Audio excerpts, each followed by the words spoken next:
This is Brent of the Brookbush Institute with my colleague Rick Ritchie from the Independent Training Spot, and we have a challenge for you. This is the hardest quadruped progression ever challenge. I'm going to show you guys how to set this up, and then I want you guys to send me in your videos of trying to complete this absolutely near ridiculous progression. All right, so what Rick's going to do, and let me first say, I probably wouldn't have somebody on the table for risk that they'll fall over. You want to get a yoga block, or this is that trigger point block that comes in those kits. Rick's knee is going to go on top of that as close to the wall as he can get, and I'm going to explain the wall here in a second. He's then going to set up his hand pretty close to the wall, so his shoulder is just barely touching the wall.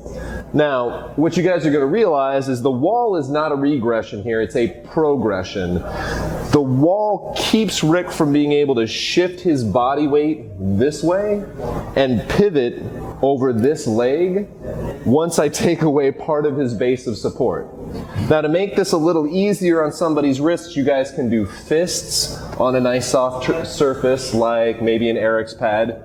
We have our Pro Unit handles here that sometimes I use that actually makes it a little harder because they spin. All right, but they do make it a little easier on the wrist if somebody has wrist problems. Rick did this a little bit earlier. He's most comfortable on his fists. Now here's when things get a little bad. Hard. You got to get this knee level with the other knee. So already you can see this is unstable.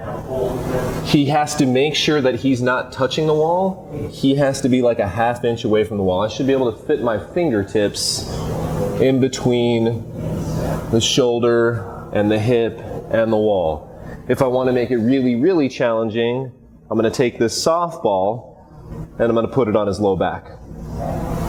All right, so now we have just a quadruped. You guys know a quadruped, right? He's drawn in. He's actually bracing a little bit because this is so hard. His glutes are firing. He's hopefully driving through the balls of his feet.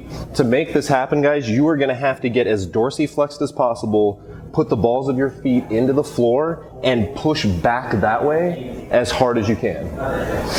Now, Rick, you ready for the challenge? Here's the challenge, guys. Lift that arm.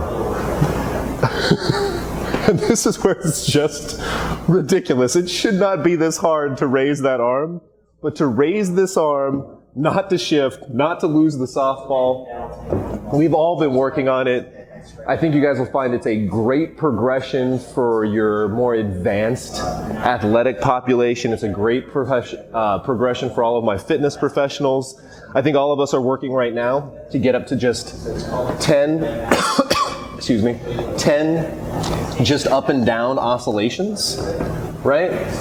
Without losing the ball.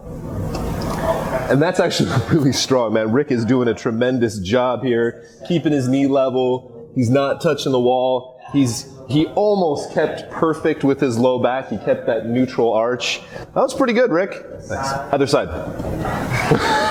So while Rick sets up the other side, I want you guys to try this. It's super hard. 10 oscillations on each side. If you can do it, I want the videos. That's the challenge. 10 on each side.